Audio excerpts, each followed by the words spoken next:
हाय दोस्तों, नमस्कार। आज मैं आपके लिए लाया हूँ संस्कृत व्याकरण का सबसे महत्वपूर्ण टॉपिक प्रत्यय और उपसर्ग। ये दोनों एक ऐसे टॉपिक हैं जो कि परीक्षा में अक्सर इस टॉपिक से आना अनिवार्य है। और जब इस टॉपिक से प्रश्न पूछे जाते हैं तो बहुत से बच्चे इसकी जवाब नहीं दे पाते हैं, क्योंकि उसे जो है उपसर्ग और प्रत्यय को गहन अध्ययन से स्टडी नहीं कर पाते हैं, है ना। तो आज मैं उसी चीज़ को सॉल्यूशन के लिए मैं आपके पास उपसर्ग और प्रत्यय को मैं पूरी डिटेल से आपको बताऊंगा। तो इस वीडियो में मैं आपको सिर्फ स्त्री प्रत्यय की बात करूंगा, है ना। तो पहले उसका बेसिक समझ लेते हैं, उपसर्ग और प्रत्यय। ठीक है, ये दोनों अलग अलग टॉपिक है। उपसर्ग अलग टॉपिक है, प्रत्यय अलग टॉपिक है, ठीक है ना। तो पहले समझेंगे कि उपसर्ग किसे कहते हैं। तो उपसर्ग ऐसे मोटा मोटी समझें तो उपसर्ग कहेंगे जो शब्द से पहले जुड़कर एक नया शब्द बनाता है, उसे हम उपसर्ग कहते हैं। यानी उपसर्ग जो होते हैं शब्दों से पहले जोड़े जाते हैं और प्रत्यय शब्दों के बाद जोड़े जाते हैं, यानी शब्दों के अंत में जोड़े जाते हैं। प्रत्यय को उपसर्ग शब्द से पहले जोड़ते हैं, ठीक है। तो अब जो है हम बात करेंगे, उपसर्ग जो है टोटल 22 होते हैं, जो कि मैं नेक्स्ट वीडियो में इसकी बात करूंगा। और प्रत्यय को 3 भागों में डिवाइड किया गया। पहला स्त्री प्रत्यय, तदित प्रत्यय और कृत या तो कृंदत प्रत्यय, ठीक है ना। तो इसमें से जो है स्त्री प्रत्यय 8 होते हैं, है ना। तदित प्रत्यय और कृंदत प्रत्यय ये दोनों जो हैं संज्ञा, सर्वनाम, विशेषण एवं अव्यय पदों में उपयोग होता है। कौन? सिर्फ तदित प्रत्यय, ठीक है ना। कृंदत प्रत्यय जो है मात्र 2 होते हैं। वो होते हैं जो है, ये देखिए, कृंदत प्रत्यय ये आपका रहा, यह हमेशा धातु के साथ उपयोग होता है। तो संस्कृत में धातु जो बोला जाता है क्रिया को, जैसे खाना, पीना, बैठना, सोना, उठना, ये सब जो है धातु के कैटेगरी में पाया जाता है, ठीक है ना।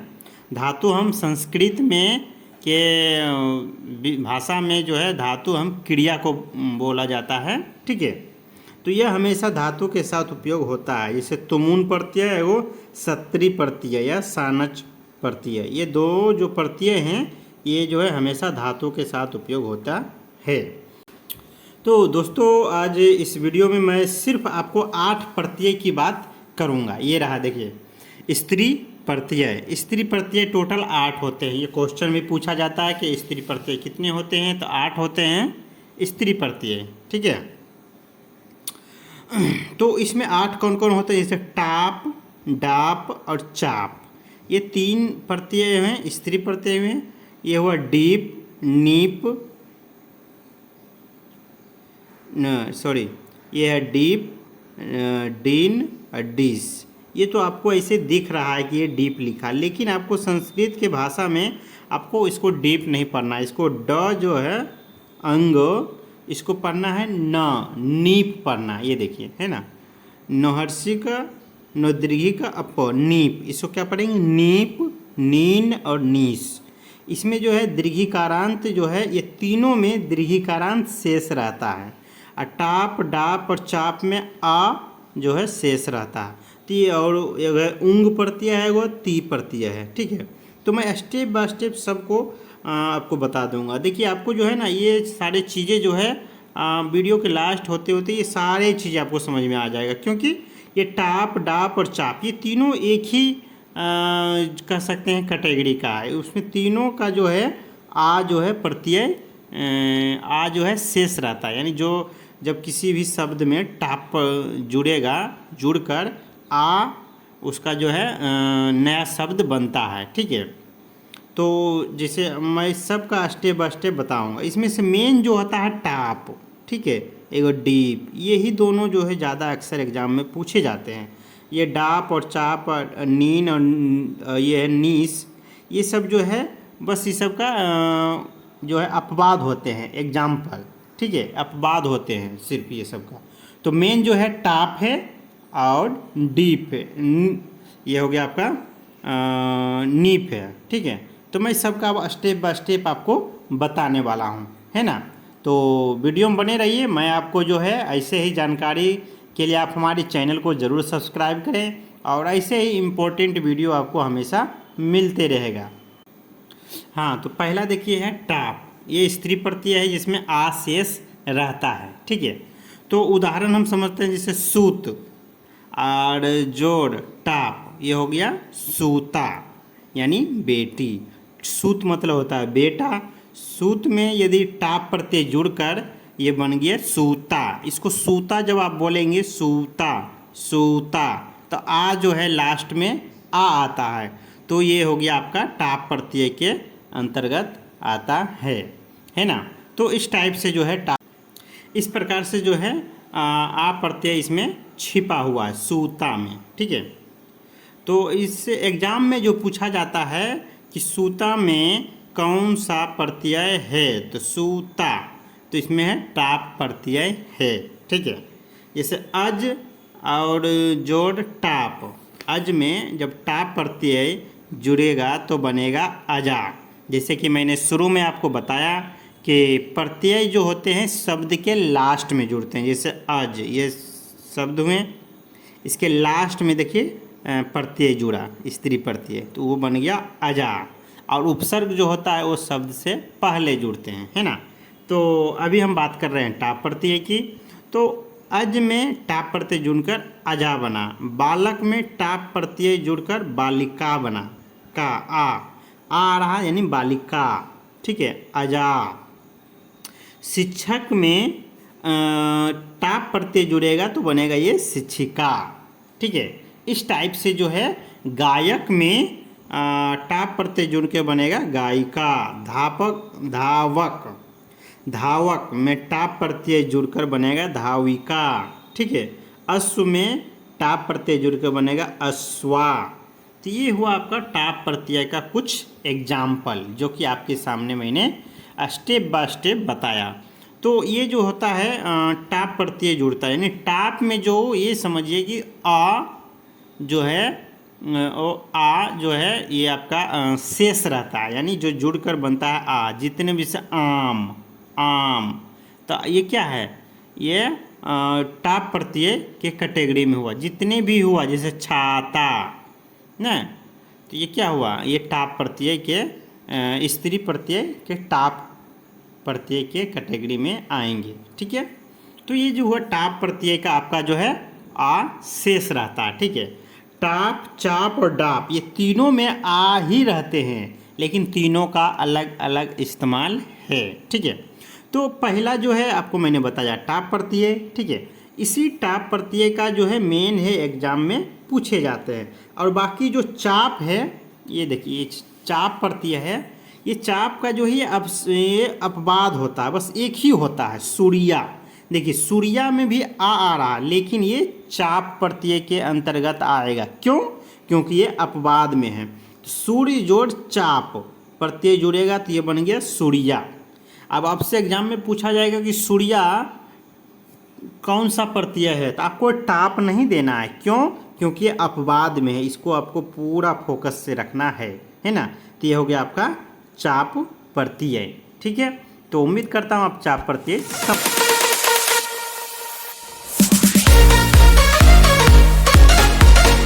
हाँ, अब चाप के बाद आता है देखिए डाप।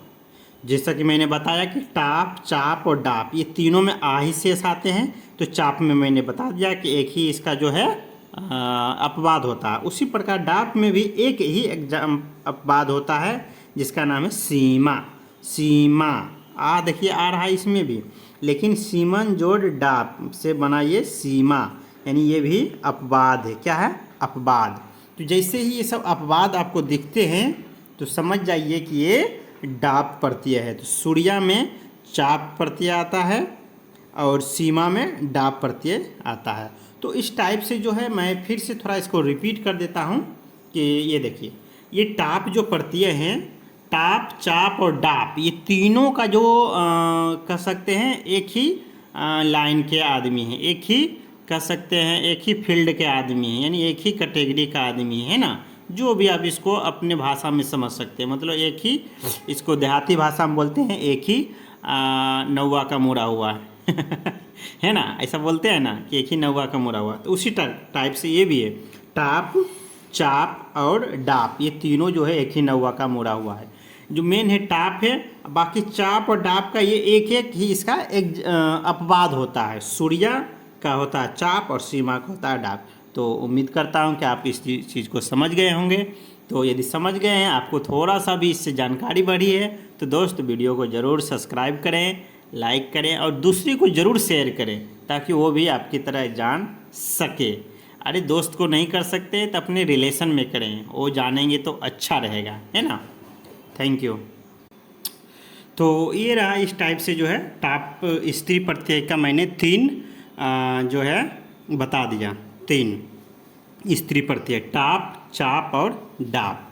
ठीक है, अब जो मैं बात करूँगा इसके आगे जो है आता है नीन, नीप और नीस। ये तीनों का भी जो है इसमें दीर्घिकारांत ही होते हैं, लेकिन तीनों में से जो है नीप जो है इम्पोर्टेंट है और बाकी जो है दोनों अपवाद रहते हैं, है ना। तो आइए उसको भी देखते हैं। जैसा मैंने वो बताया था टाप, चाप और डाप, है ना। अब इसी में से आता है एक है जैसे नीप, है ना, नीप है, ये नीस है और एक और है नीन। इन्हीं में से तीनों में से जो है मेन है आपका ये है नीप, जिसको हम डीप पढ़ते हैं, ठीक है ना।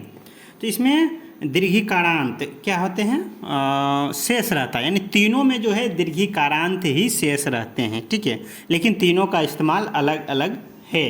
अलग अलग क्या है कि जैसे नीप को पहले पढ़ते हैं, जैसे डीप में का जो है प्रत्यय में दीर्घिकारांत रहते हैं, शेष रहता है। जैसे कुमार में यदि हम डीप प्रत्यय जोड़ेंगे तो वो बन जाएगा कुमारी, यानी री जो है दीर्घिकारांत लास्ट में री आएगा, ठीक है।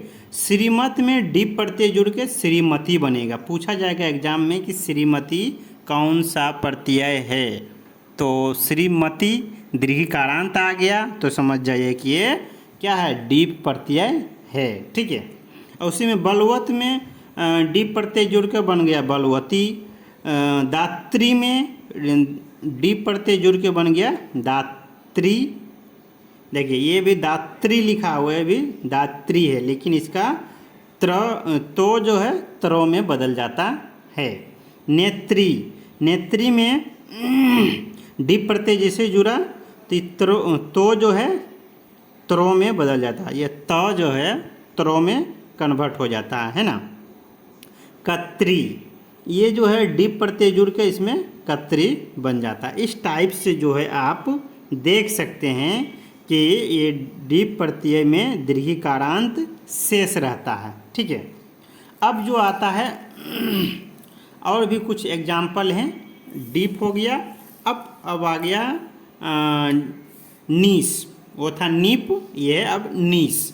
अब इसमें देखिए क्या है ना, ये है इसमें सिर्फ 3 प्रकार के स्त्री प्रत्यय होते हैं। कौन कौन, जाति, देवता और रिश्तेदारी, ठीक है। ये तीनों जो हैं आपका जो आता है नीप, नीस प्रत्यय में, ये क्या लिखा है, नीस प्रत्यय है, ठीक है। ये नीस प्रत्यय में 3 टाइप के आते हैं, इसमें भी दीर्घिकारांत ही शेष होते हैं। क्या होते हैं, दीर्घिकारांत शेष होते हैं, लेकिन इसमें जो है 3 प्रकार के स्त्री प्रत्यय होते हैं। कौन कौन सा, जाति, देवता और रिश्तेदारी। ये तीनों वाला जो है ये आपका क्या आ जाएगा, नीस प्रत्यय के अंतर्गत आएगा, है ना। अब इसका जो है उदाहरण समझ लेते हैं, है ना। जैसे देखिए गौड़ी में ये नीस प्रत्यय जुड़कर बन गया गौड़ी। गौड़ में नीस प्रत्यय जुड़ के बन गया गौड़ी। तो ये गौड़ी शंकर भगवान का पत्नी है, जो कि ये क्या आ गया, देवता में आ गया, है ना। तो ये आपका गौड़ी जो है ये आपका डीप प्रत्यय में नहीं रखेंगे, ये गौड़ी को डीप प्रत्यय में नहीं रखेंगे। क्या रखेंगे, इसको नीप पढ़ेंगे। डीप पढ़ता हूँ ताकि आपको पढ़ने में समझने में सुविधा होगा, है ना।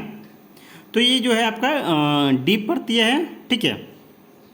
डीप प्रत्यय में गौड़ी नहीं आएगा क्योंकि ये रिश्ते देवता के अंतर्गत आ जाता है। उसी प्रकार आगे ब्राह्मण जोड़ डीप नीस, डीस प्रत्यय में ब्राह्मणी हो गया है ना। रजक में डीस प्रत्यय जुड़कर बन गया रजकी, ठीक है। साधु में इसमें डीस प्रत्यय जुड़ा तो बन गया साधुवी, ठीक है। मृड, मृड में डीस प्रत्यय जुड़ के बन गया मृडानी। हाँ, इसमें बताया नहीं, जैसे रजकी ये क्या हुआ, एक जाति आ गया। ब्राह्मणी देवता आ गया। साधु ये क्या है, एक जाति होता है साधु का। मृड मृडानी ये क्या है, एक जाति होता है मृडानी, है ना। मातुल के मातुलानी ये आपका क्या आ गया, देवता में आ जाता है। गुरु में गुरुवी, गुरु जोड़ डीस हो गया आपका डीस प्रत्यय जुड़ के गुरुवी बन गया। ये गुरु क्या है, एक जाति होता है गुरु का, है ना। तो इस टाइप से जो है आप डीस प्रत्यय को समझ गए। देवता, जाति और रिश्तेदारी वाला आपका डीस प्रत्यय के अंतर्गत आएगा। मैं इस पे कुछ क्वेश्चन पूछूंगा जिसमें मैं आप इस चीज़ को और डिटेल समझ पाएंगे। तो इस चीज़ को और आगे बढ़ाने के लिए मैं अब लेके चलता हूँ आपको यहाँ पे